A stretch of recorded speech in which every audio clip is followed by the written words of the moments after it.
Hindi pa man nare-resolba ang paglubog ng MT Terra Nova sa Limay, Bataan, isa pang motor tanker ang lumubog sa bayan naman ng Mariveles.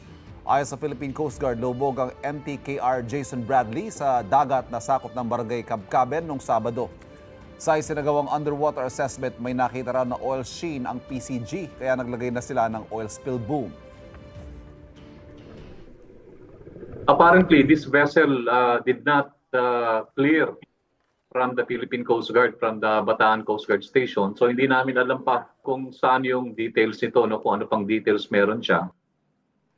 Hindi naman natuloy kahapon ang pagsisimula sana ng paghigop sa 1.4 million liters na kargang langis ng lumubog na MT Terra Nova.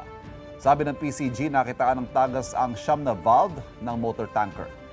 Nakatakdang isila mga yan hanggang ngayong araw para masimula ng siphoning bukas.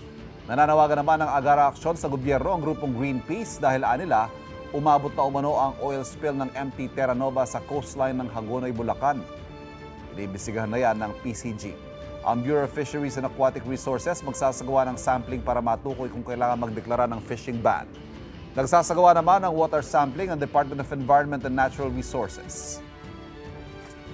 Kapuso, para laging una ka sa mga balita, bisitahin at mag-subscribe sa GMA Integrated News sa YouTube. Sa mga kapuso abroad, samahan nyo kami sa GMA Pinoy TV at sa www.gmanews.tv.